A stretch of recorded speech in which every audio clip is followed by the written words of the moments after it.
En 2002, un imposteur avait besoin d'un uniforme de pilote, de faux chèques et du courage d'entrer par la grande porte. Aujourd'hui, la même mécanique peut commencer par un numéro qui ressemble à celui de votre banque et une voix qui connaît déjà votre nom. Ce qui rend Catch Me If You Can inquiétant n'est donc pas seulement le talent de Frank pour fabriquer des documents. C'est notre tendance à prendre le prestige pour une preuve. Frank ne devient pas pilote au moment où il apprend à faire voler un avion. Il le devient dans l'horaire des autres. Il observe la posture, le vocabulaire, la manière de traverser un aéroport tout-petit. Puis il enfile l'uniforme. À partir de là, la pièce entière semble travailler pour lui. Les employés l'aident, les portes s'ouvrent, les questions deviennent moins nombreuses. L'uniforme raconte une histoire invisible. Formation, sélection, compétences, responsabilité. Personne ne voit ces années de préparation. Pourtant, presque tout le monde les imagine. Le signe extérieur suffit à faire apparaître ceux qui manquent. En France, cette logique ne paraît pas étrangère. Un titre, une école, une fonction ou une manière de parler peuvent créer une présomption de légitimité avant toute vérification. Dans la vie numérique, ces signes prennent d'autres formes. Un logo bancaire, une adresse presque officielle, un vocabulaire administratif, un numéro usurpé, un faux espace client. Les escroqueries enregistrées ont fortement progressé au cours des dernières années. Les plaintes sont passées d'environ 250 900 en 2016 à 411 700 en 2023. Les faux conseillers bancaires, les fausses annonces et les arnaques sentimentales ne reposent pas toujours sur une technologie extraordinaire. Elles reposent souvent sur une mise en scène suffisamment familière pour empêcher la bonne question d'arriver au bon moment. C'est là que le film de 2002 devient très actuel. Une fraude moderne n'a pas besoin de copier toute une institution.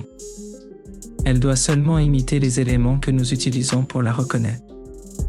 Une voix calme, une procédure précise et sûre, une urgence crédible, un mot de passe temporaire, une demande qui ressemble à ce qu'une banque ou une administration pourrait réellement formuler. Frank comprend que l'identité n'est pas seulement ce que l'on prouve. C'est aussi ce que les autres pensent déjà savoir. Il ne remplit pas toutes les cases ainsi. Il crée une forme assez nette pour que son entourage complète les blancs. La vraie question du film n'est peut-être pas « Comment un jeune homme a-t-il réussi à tromper autant de monde ?» Elle est plus inconfortable. Pourquoi avons-nous besoin que certains signes soient vrais avant même de les vérifier? Le costume a changé. Il peut désormais tenir dans un écran, une voix ou un profil. Mais notre désir de reconnaître rapidement la compétence, l'autorité et la sécurité est resté presque intact. Point. Take your seats.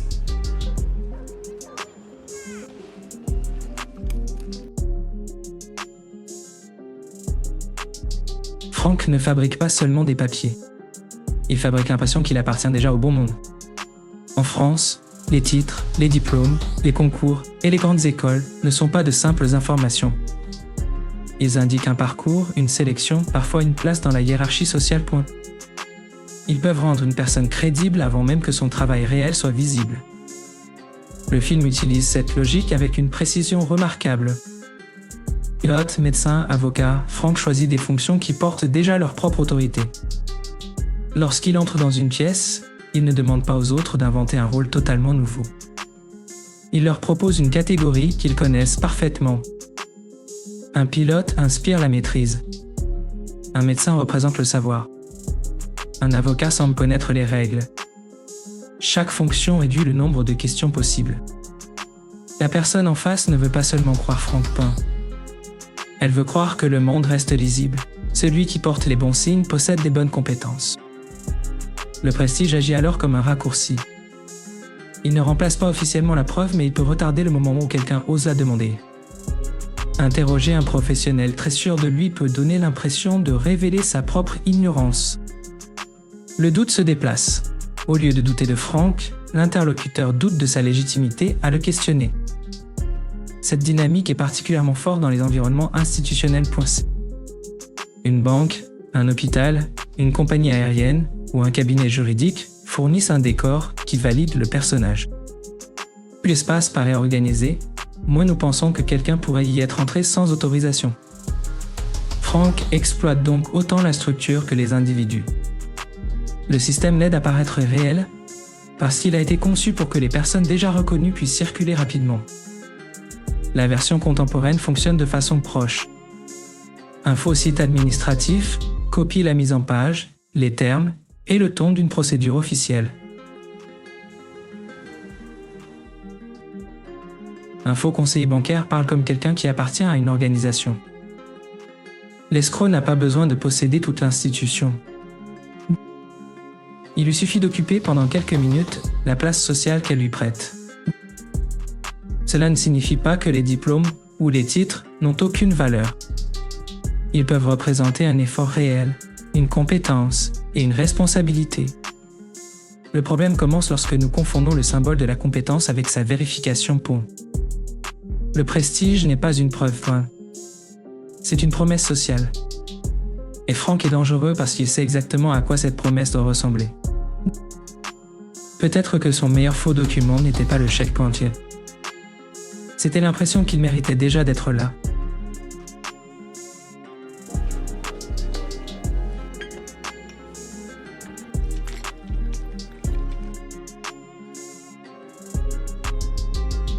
La culture française se méfie de l'imposteur, mais elle sait aussi l'aimer. Il suffit de penser à la figure du gentleman cambrioleur, à Arsène Lupin, ou à ces personnages capables de pénétrer les milieux les plus fermés grâce à l'élégance, l'intelligence et le panache.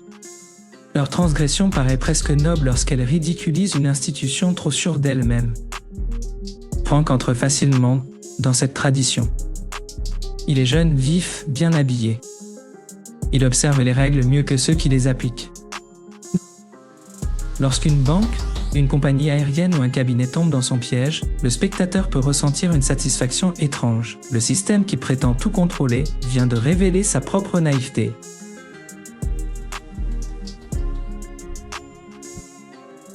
Cette fascination n'est pas seulement liée au crime. Elle vient du plaisir de voir quelqu'un maîtriser les codes sociaux avec une liberté presque artistique. Frank ne casse pas une porte. Il comprend pourquoi elle s'ouvre. Spielberg renforce cette sensation par la mise en scène. Le mouvement est fluide, la musique légère, les couleurs élégantes. Frank apparaît moins comme une menace que comme quelqu'un qui transforme sa peur en spectacle. Nous savons qu'il ment, mais nous voulons voir jusqu'où il peut aller. Le film nous place donc dans la même position que ses victimes. Nous ne croyons pas littéralement qu'il est pilote ou médecin.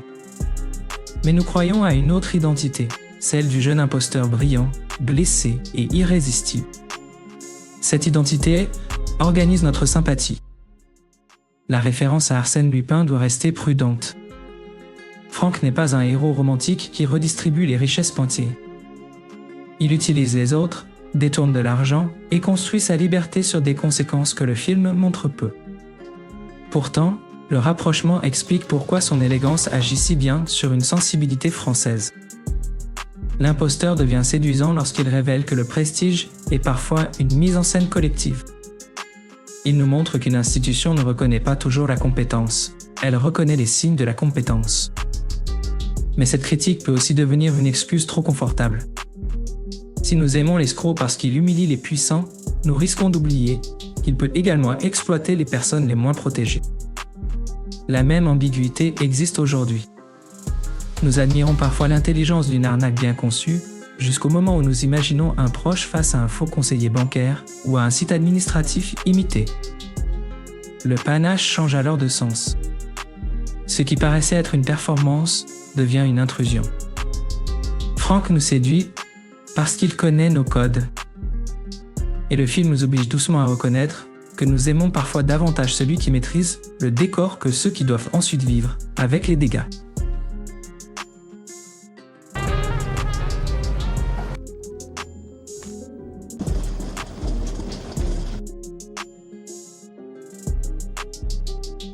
Une bonne arnaque n'a pas besoin d'effacer tous les doutes.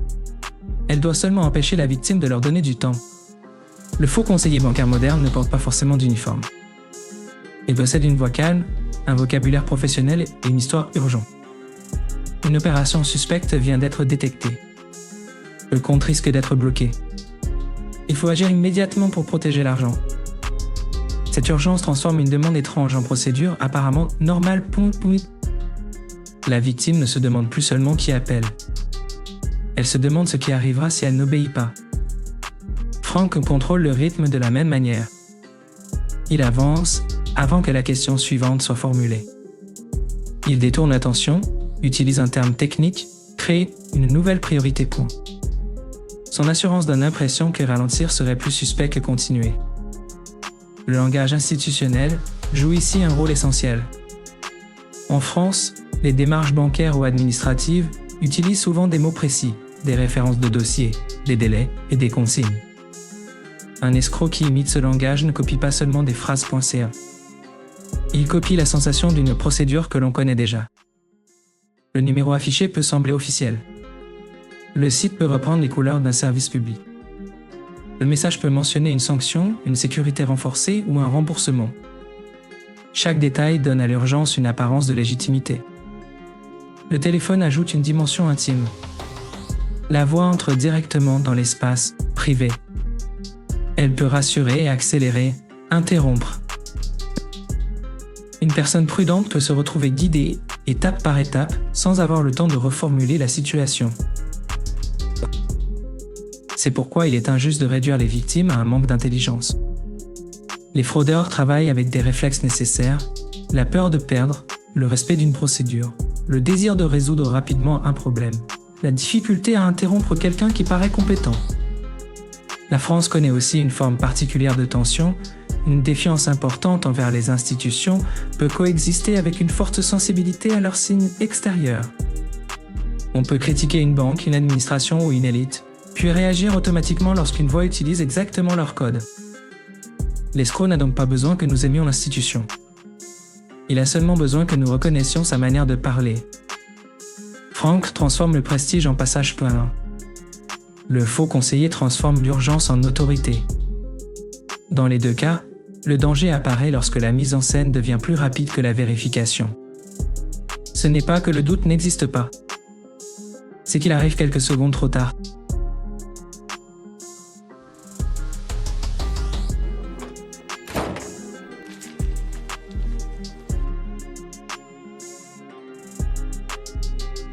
Spielberg ne montre pas seulement comment Frank gagne la confiance des autres. Il nous fait ressentir la même confiance. La musique avance avec légèreté, les costumes brillent, les situations s'enchaînent comme un jeu. Leonardo DiCaprio donne à Frank une vulnérabilité qui rend chaque mensonge plus humain. Nous voyons sa peur, son besoin d'être admiré et la fragilité de sa famille. Les victimes, elles, restent souvent à distance. Une banque ressemble à une structure abstraite. Un faux chèque devient un objet élégant dans une scène rapide. Le coup réel n'a presque jamais le même visage que l'imposteur. Cette différence organise notre jugement. Frank possède une biographie, une solitude, des souvenirs. Les personnes lésées possèdent rarement plus qu'une conséquence. C'est ainsi que le charme peut cacher le dommage.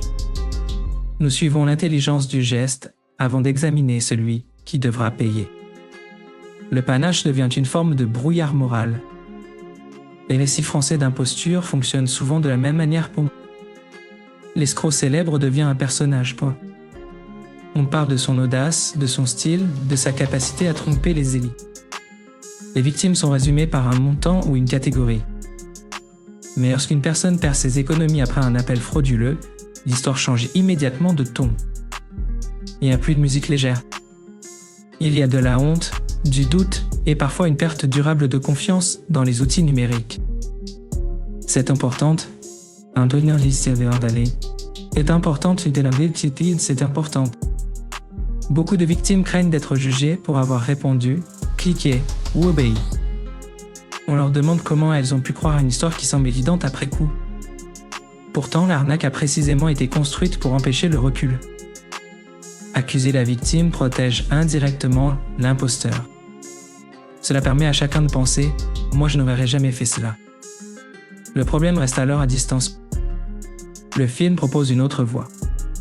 Il rend Frank compréhensible sans rendre ses actes innocents. Sa rupture familiale peut expliquer une partie de sa fuite infantile. Elle ne supprime pas les conséquences. Nous pouvons admirer sa lecture des systèmes et refuser de confondre intelligence avec justification.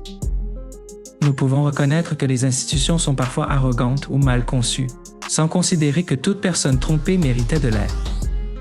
Peut-être que la maturité du regard commence ici, maintenir ensemble le charme et le coup. Voir pourquoi Frank nous attire, tout en refusant de laisser son élégance effacer ceux qui restent hors champ. L'imposteur gagne une première fois lorsqu'il est cru. Il gagne une seconde fois lorsque son style devient plus mémorable que les dégâts.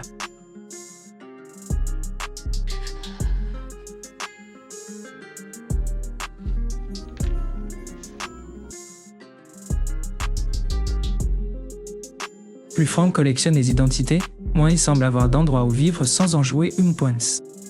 Pilote, médecin, avocat, chaque rôle lui offre un statut immédiat. Il reçoit le respect avant d'avoir construit une relation. Il entre dans une communauté avant d'avoir prouvé qu'il peut y rester. Le film relie cette chute à la rupture de sa famille. Frank voit l'image du père s'effondrer, la stabilité disparaître et le foyer se diviser. Lorsqu'on lui demande de choisir, il part. On peut lire ce moment comme le début d'une vie où le mouvement devient plus supportable que l'appartenance. Cette interprétation n'est pas un diagnostic. Mais Spielberg insiste sur certains motifs. À Noël, quand les autres retournent vers leurs proches, Frank appelle Carl Pinto. Il provoque l'homme qui le poursuit, mais il cherche aussi une présence qui le reconnaît. Carl est important parce qu'il ne croit pas au rôle tout en continuant à regarder la personne derrière eux. Il repère les habitudes, les failles, la solitude. Leur relation devient paradoxalement l'une des plus stables du film. En France, où les parcours scolaires, les titres et les récits de réussite pèsent fortement dans la légitimité sociale, la biographie peut elle-même devenir un capital. Et dire d'où l'on vient, quelle école on a faite, quel poste on occupe, c'est parfois déjà expliquer pourquoi on mérite d'être entendu. Frank pousse cette logique jusqu'à l'extrême. Il transforme son parcours en succession de preuves sociales pointées. Mais plus la légende grandit, plus la question devient troublante. Que reste-t-il lorsque le récit lui-même est contesté? Des enquêtes ultérieures ont fortement remis en cause plusieurs éléments spectaculaires de la biographie publique de Frank Abagnale. Des registres et des dates ne correspondent pas toujours à la version devenue célèbre. Cela ne signifie pas que tout est faux ni que le film perd sa valeur. Un film peut simplifier, condenser et inventer. Mais ici, le doute touche aussi la source de la légende. Une grande partie de l'histoire a été diffusée par Frank lui-même, puis validée par des livres, des conférences et Hollywood. La célébrité commence alors à ressembler à une preuve. Si une histoire est connue partout, nous supposons qu'elle a forcément été vérifiée quelque part. C'est exactement le mécanisme du prestige. Une institution respectable donne du poids à une identité avant que chacun examine les faits. La dernière grande performance de Frank n'était donc peut-être pas un uniforme. C'était peut-être l'image du plus grand imposteur du monde. Et cette possibilité rend le film encore plus intéressant. Une histoire sur les faux rôles nous oblige soudain à examiner le rôle de l'histoire vraie elle-même.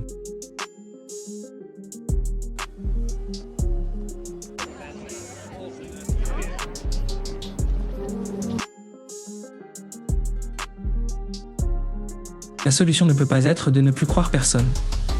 Une société où chaque appel, chaque document et chaque démarche deviennent suspects serait invivable. La confiance reste nécessaire. Elle permet de travailler, de payer, d'utiliser les services publics et de communiquer sans recommencer chaque relation depuis 0. Mais Catch Me If You Can rappelle une différence simple. Reconnaître un code n'est pas vérifier une identité. Nous reconnaissons un uniforme, un titre, un logo, un numéro ou un ton professionnel. Cette reconnaissance est rapide et souvent utile. Elle devient dangereuse lorsqu'elle suffit à elle seule. La France numérique cherche justement à construire des preuves qui ne reposent pas seulement sur l'apparence. France Connect, France Identité et les justificatifs à usage unique illustrent cette volonté. Montrer moins de documents copiables et confirmer davantage l'identité par un système vérifiable. Cela ne garantit pas l'absence de fraude. Aucun outil ne supprime complètement la manipulation. Mais le principe est important. Une identité doit pouvoir être confirmée autrement que par la manière dont elle se présente. Dans la vie quotidienne, cela peut signifier fermer un appel bancaire inattendu et rappeler via le numéro officiel. Ouvrir directement le site ou l'application au lieu de suivre un lien reçu. Vérifier une demande urgente par un second canal. L'idée n'est pas d'accumuler des règles, mais de créer une petite séparation entre l'affirmation et la confirmation. Un appel ne devrait pas pouvoir prouver seul qu'il vient de la banque. Un message ne devrait pas être l'unique preuve de son propre expéditeur. Cette friction protège plus que l'argent.